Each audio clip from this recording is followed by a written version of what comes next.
So last week we built a character, we animated, we gave it a bunch of animations. So we had idle, we had walk. This one has run. Don't worry too much about this one, but we don't need that. We have a impact or hit the ground. We had a fall, and we had a jump. Now we haven't set them up. This animator you can see has already been set up, and it also has code on it, which I will go through now to explain how this works. But basically, if I press play, this character hopefully should run left and right. It's the stuff around the environment is interacting with it simply based off. Do you remember when we did the trigger and you walked into it and it would detect a collider called player? Do you remember that? So that's all it's doing. The player character has a collider that marks player, so the colliders are just reacting based off that. So all the other things are animating based off that. The actual character itself has, if you look down here on this animator window, it's playing idle because it's not moving. When it moves, it starts playing like a walk, depending on the speed that it's going. So if it's slow, it plays a walk, and then when it starts speeding up, it plays a run. So you can kind of see that when it's slow, it's still doing the walk, and then fast it doesn't. Can people see that? Yeah, cool. And then jump, it should go through the whole sequence. Hold on, let me just make sure that it's selected so we can see it. So when it jumps, it's playing through that whole sequence. So you can see that. Have a look at the animator window. I'll do it again. So you'll see that it goes to jump, it goes to fall, and then it hits the ground. Cool. And you can see it passing from each point to each point. On the left-hand side, you can see these things, parameters. And if you remember from before, when we had that trigger, we just had a trigger parameter. So basically, any time that trigger was pulled, it would cause the transition to happen. We are doing a little bit more complicated stuff today. So we've got a speed parameter. So if I move left and right, if you have a look at the speed parameter, that's moving up and down. So it goes negative if it's going. Sorry, it doesn't go negative. It just cares about the speed. It doesn't care whether it's moving left or right. In Unity, anything to the right is positive. So if I have something and this something is at 0, anything to the right of that's positive, anything to the left of that's negative. So usually when you're seeing movement that's going left, it will be a negative speed because it's going left. Okay. And then we have a vertical speed. So when I jump, you'll see the vertical speed goes like positive and negative. And then we have a final little bool down the bottom, and that's the grounded bool. And you can see when I'm jumping, if I do it properly, that grounded bool disappears. Oh, come on. There we go. So it disappears when I jump. So it knows that it's not on the ground. So we're going to go through all of that today. It's a little bit like heavy, but hopefully we'll be able to work through all of it. This is the code. I'm not expecting you to create it yourself. I will give you this, but I'm going to go through what it does. So essentially what the code is doing two things. It is passing speed or force to the player. So when I input like left or right, it gives force left or right.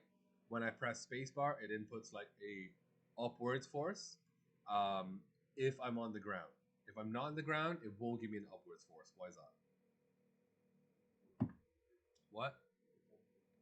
Yeah, I could if every time I press spacebar, I just kept jumping and I had no check, I would just be able to jump forever. And all of those things are being given to the player. So whenever I input spacebar, left or right, it does the jumps or the left or right movements. The second thing it's doing is it's telling the animator these parameters: speed, vertical speed, and grounded. So it's telling the animator these things are happening, and it's continuously updating the animator what it's doing. So we go look at the speed. I'm declaring like there's a float for max speed. This is like the maximum speed I'm allowing the player to move. The jump power, that's how much jump I'm going to give it. The acceleration speed is how fast it accelerates to get up to the maximum speed. You don't have to have this, but I have like in-air acceleration and in-air max speed because if you've played a platformer, you'll know when they jump and they're in air, you can still control them, but it's slightly different than when it's on the ground. This rigid body is a component in Unity that allows physics to happen. So rigid bodies are needed for like collisions and for like forces and for motions to happen, that is a component called a rigid body. If I look at the player, there is a rigid body here, rigid body 2D, because I'm in 2D mode. All right.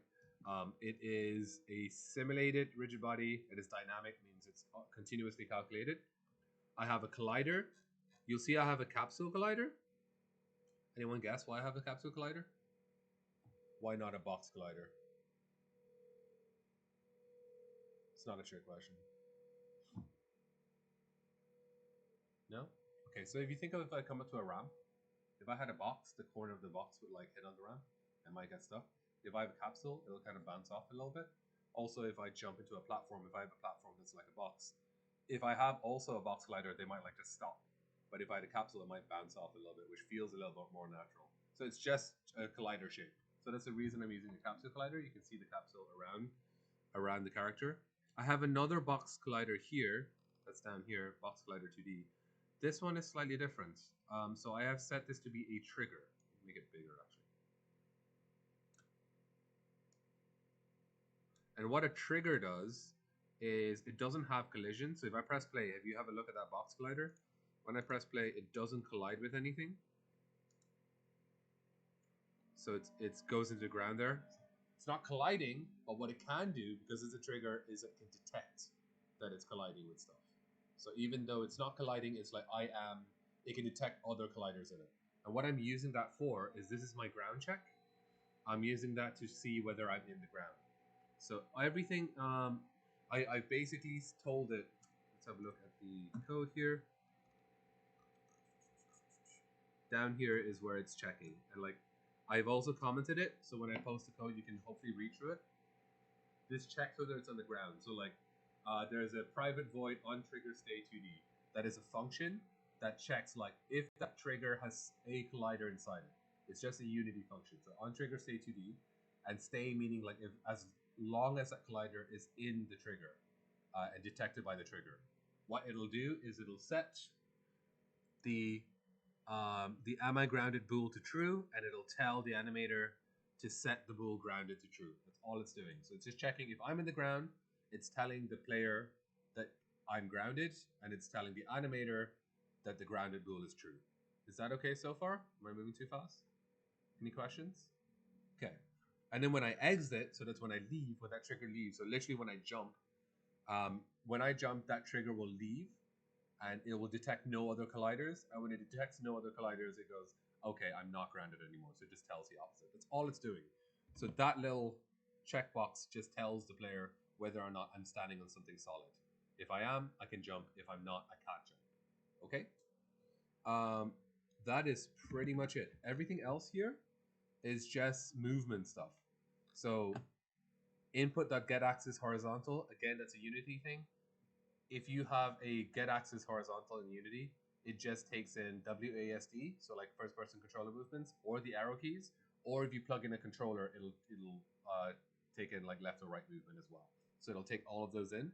You don't need to set it up. It just like looks at any horizontal axis movement.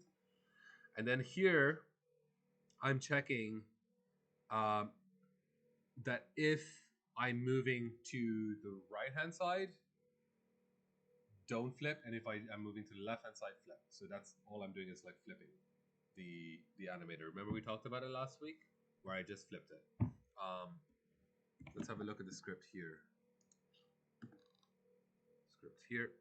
So it needs to know where the animator is, and I can just literally just drag that in here because it's asking for here animator and it is then going to flip whatever I dragged in there whenever I move left or right, and it'll flip it. Okay, all good so far. Then here, this is checking if my current speed is less than my max speed. So if my max speed is, I've set my max speed earlier on, and then you can see that in code here. There's my max speed. So as long as I haven't reached my max speed, it'll still add acceleration. So my rigid body to add force, however much the acceleration speed is. So it's adding acceleration until I hit the max speed. If I hit the max speed, it won't add any more acceleration. So it'll wait till I drop below the max speed before it adds acceleration. I also have this thing here called mathf.abs. Mathf.abs just means it's a unity function. It means absolute, which means it'll convert that speed to absolute. Yes. This is Visual Studio, but it's all in Unity. Yeah. So mathf.absolute is a function that changes the maths to absolute, meaning like a negative. So if it's -5, it'll be 5. If it's 5, it'll be 5. So it'll always make the number absolute. It won't allow negatives because I want to check its speed. I don't care whether it's moving left or right. I just care whether it is moving at a certain speed. Okay. And then I have this this is the jump code. And the jump code is just checking whether it's grounded. And if I press spacebar, in my case, I put that to space. So input.get key down, that's a Unity function for like checking if I pressed a key. And as long as I have that key down and I'm on the ground, it'll jump. So I know there's a lot of stuff, but it's all fairly simple, hopefully. And you can go through it one by one. And like it should, I've hopefully commented it. If there's any questions, just put it on Discord. So I'm going to show you how to build this from scratch. So I have that character set up already. We have our character from last week, and I'll show you how to build that from scratch. Any questions before I begin? All good? So there's our character from last week. I have the same. Let me delete all these transitions because they don't work. They're not correct. But I have the same kind of like animations: idle, walk. I've got a jump. I've got a fall, and I've got an impact. And these should all be good. I'm going to use the same exact script as that one. I'll just apply it to this character. So here is what we built last week.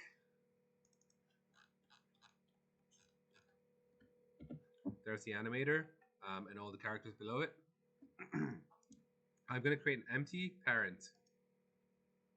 And what that does is it creates an empty game object above it at the same position as this animator. I'll call that the player. And this is where my code's going to live. So we always do this when you're creating a character or almost anything.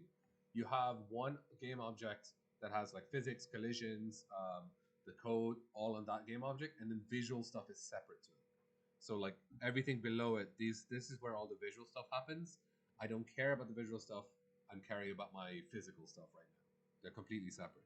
So on the player, I need to do a few things. First, I need to add a collider. So I'm going to do a Capsule Collider, 2D, and this is going to be the collision radius of the player. So let's move that like here. Is that a question or is that just? I am also wondering. It says that I'm. Yeah, it does. Okay, so that's the collision done, and I can check that. Let's grab the player. Let's move it over here. I just want to check whether it hits the ground and bounce off.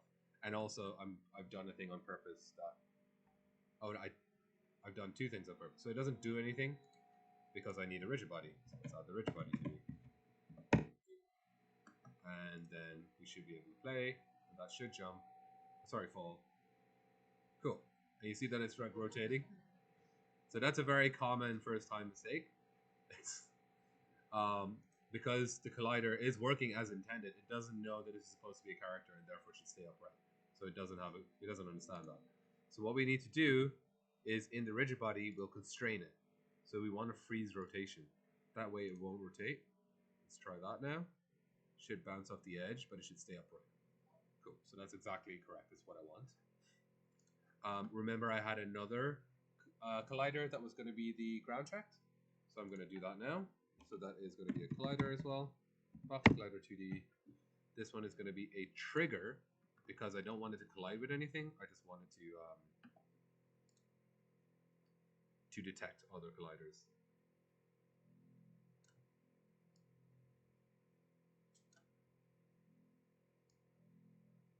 And you can put it below if you want. So it won't detect itself. There's two ways. You can either put it below the other collider so it won't detect itself, or you can tell it in code to basically not detect any collider that is marked player. So I will also tag this as a player because my code needs it. It's checking just to see if I'm tagged as a player. Cool. Should be okay. Maybe I'll make it a bit smaller. Cool. All right, so that is a trigger. Let me just make sure it is a trigger. So that should pass through and not connect. Perfect. So it stays in the ground. Perfect. And then my collider is being my collider. That's all good. Cool. That is pretty much set up from the code the component side. All I need is to add that code to it, which again I will give you. So that code is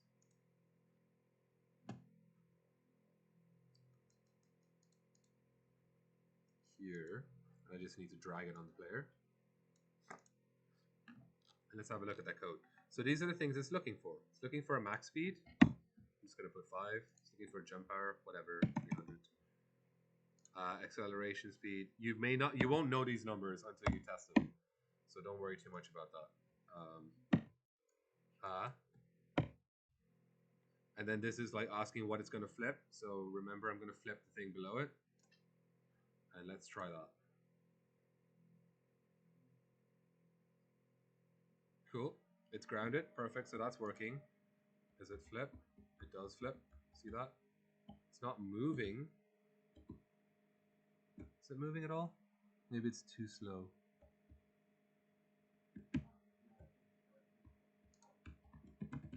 Is what? Yeah, I don't know. Let me just add more acceleration. My max speed. I'm just gonna go crazy just to check if it's working or not. Yeah, it is.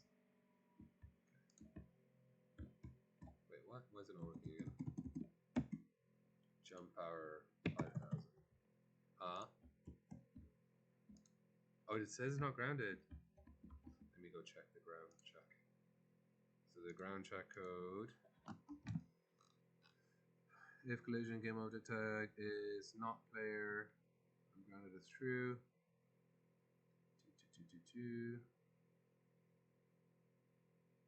Grounded is false. Interesting.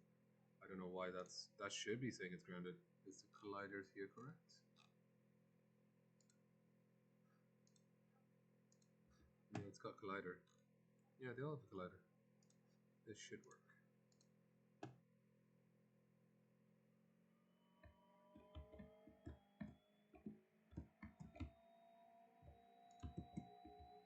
It still thinks I'm not grounded?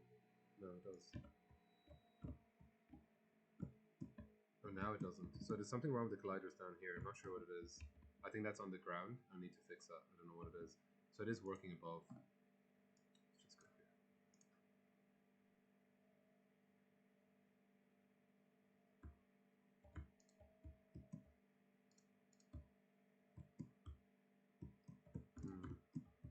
Oh, because it went back to the max speed. So what did I have it at? 500? Something like that. So when you make a change in play mode, it sometimes doesn't propagate to like... Oh, jeez. Oops. No. So it's, you like basically just need to play with the numbers until you get to 10 maybe? Let's try that.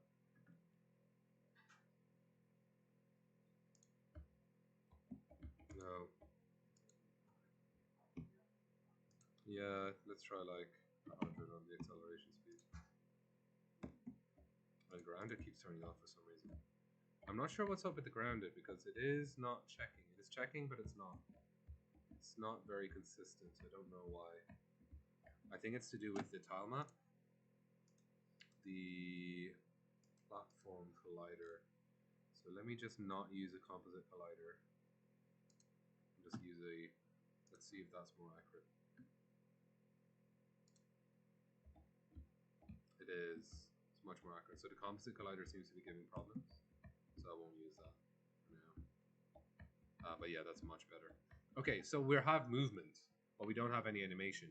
Again, because the player is completely separate, like the actual code part is completely separate to the animation part, we don't mind, we don't care. But we'll set up the animation stuff now. Let me add a bit more jump force.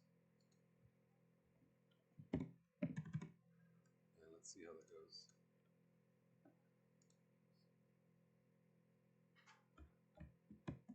Okay, a bit better. Cool.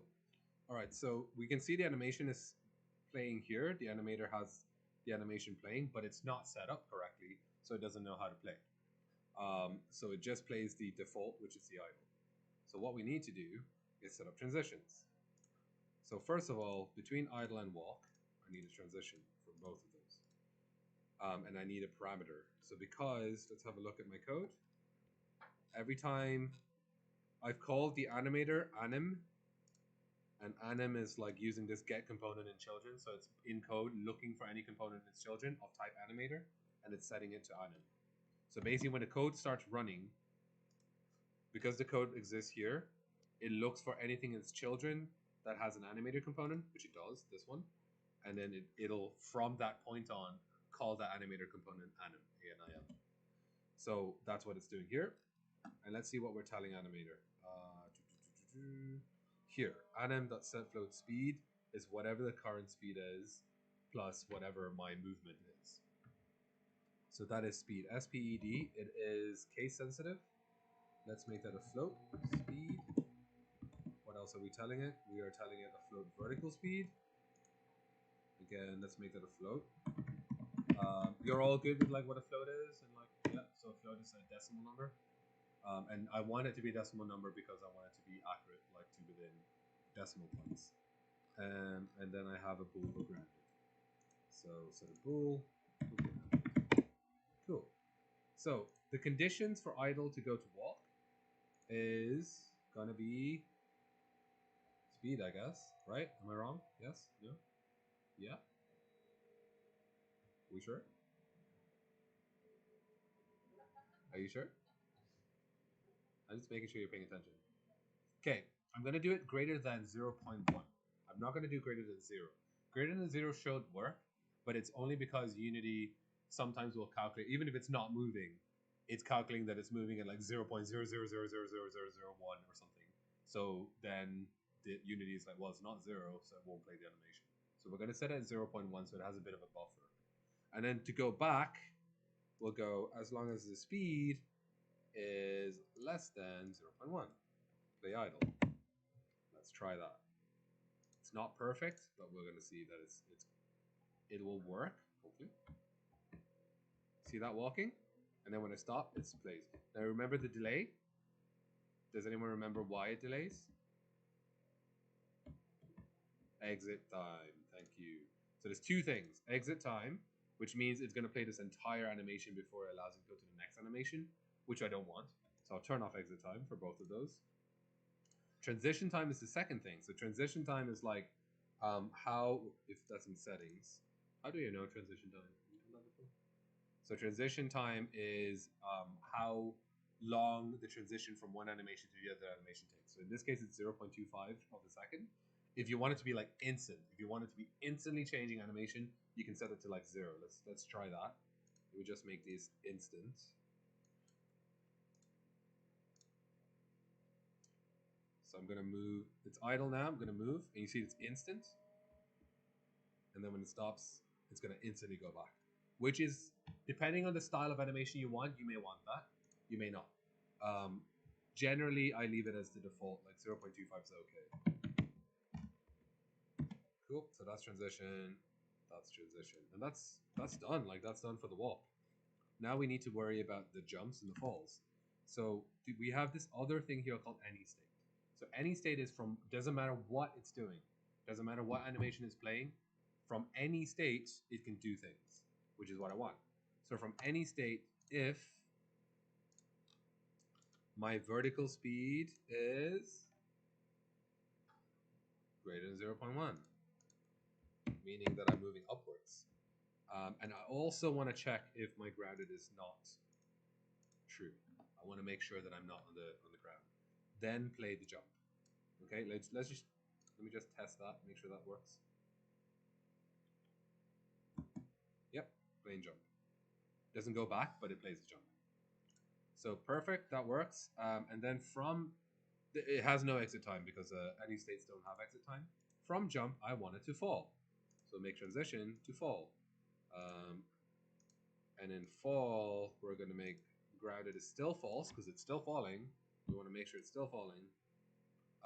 Well, we don't need the grounded actually. We can just use vertical speed. So as long as vertical speed is less than 0.1 or minus 0.1, because minus would be going downwards. So as long as it's doing that, it'll play the fall. And then when it hits the ground, so what happens when it hits the ground? Based on the parameters that I have, grounded is true. I heard grounded is true. That's correct. So I've definitely hit the ground. Anything else? Yeah.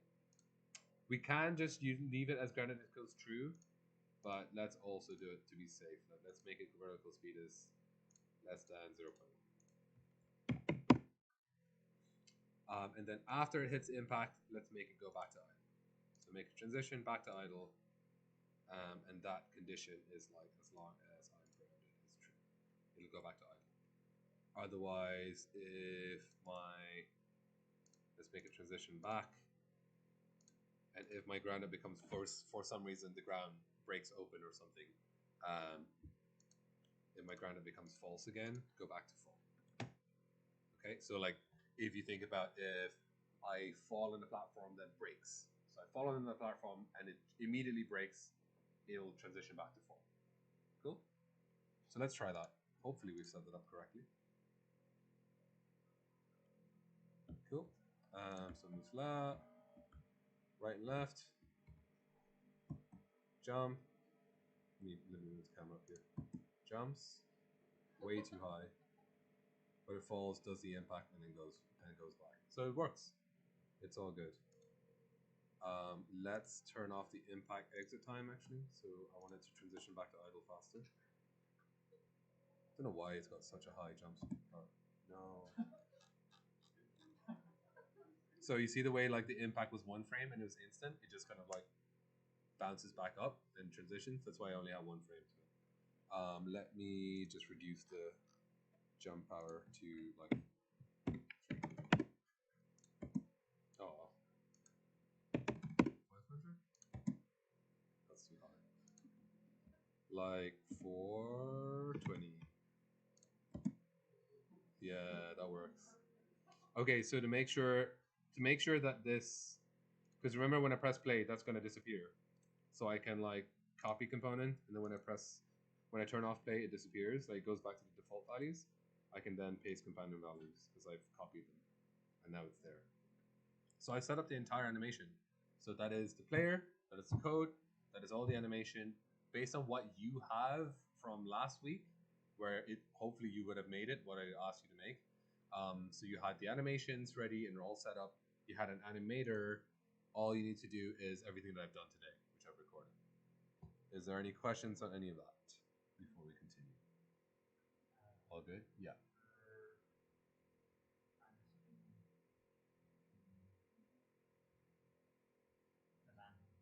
Mm-hmm.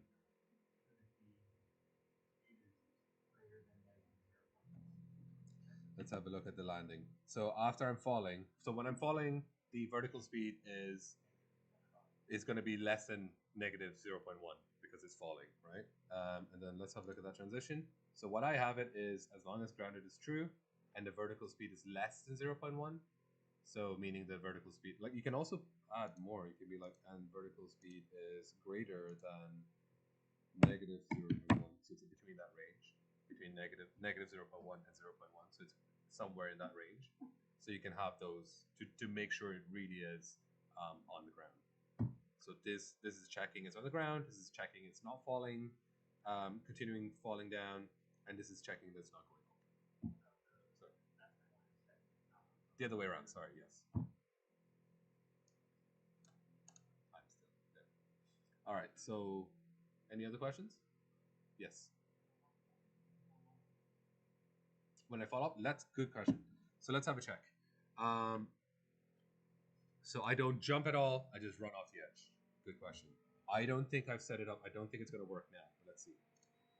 So I'm going to jump off. It doesn't work. So that's a really good question. Completely forgot about that. So you're right. Um, when it falls off the edge, I basically want it to go straight to fall because it's falling.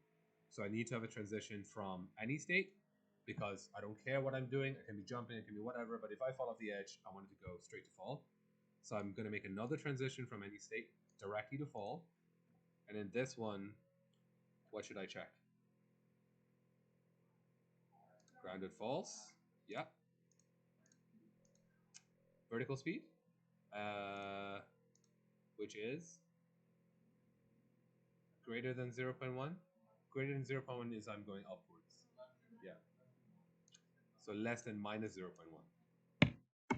Again, I know it's confusing. I can put less than 0. I can do less than 0. I'm just making it a slightly bit more accurate by having it like less than minus 0.1. So let's try that. So I should, if you have a look at this transition right here, it should go from any state to fall when I run off the edge. It lets me run off the edge. Yep, fall, and then his impact and go straight to it. Cool. So good question. And again, let's run off the other side of the edge. College is too painful. Let's just and they'll just keep falling because it'll never impact. Okay, so we've done all that. Now there's something else we need to do, which is so far I've been looking at it in the scene view, but if you look at my game view, it's looking at nothing. And most of the time in the game view, I want to see my player. So there is a quick and easy way to do that, which is not amazing, but it works. So let me just increase the size of the camera view here. And I can just child the camera to the player. That's super cheap. It works. So let's have a look. When I move, it's going to move exactly. And it's fine. It's okay. Like it works. So it's because it's child to the player, it goes exactly where the player goes. It's not amazing though because it doesn't feel very fluid and it's too like rigid. It also doesn't let me like kind of do things like look up and look down to see other stuff. So there's something else I can do, which is Unity component called Cinemachin, which I'll need to install, which I may not be able to because the internet here. Do I have it installed already?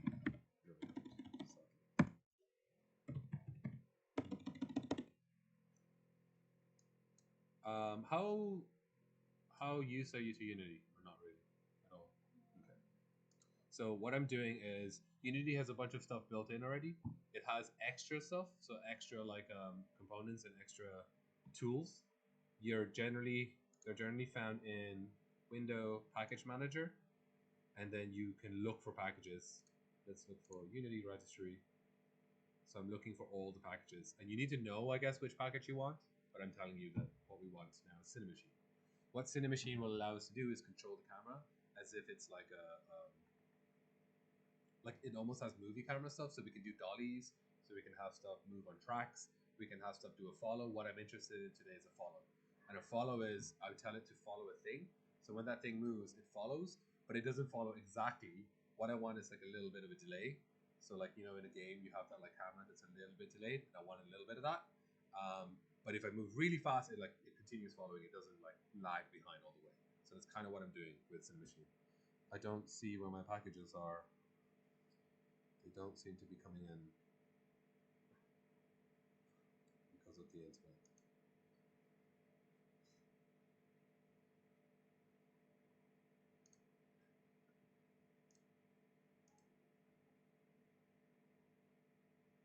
That's the asset store. The asset store is where you can buy stuff. So you can make your own assets as well. So if I created, I don't know, 2D animation package, you don't need to code anything. Here's like a character, just dump it into your scene. And I sold that, you can put it on the asset store. Packages would be like the official Unity stuff. So it's a bit confusing because sometimes really good assets are bought by Unity.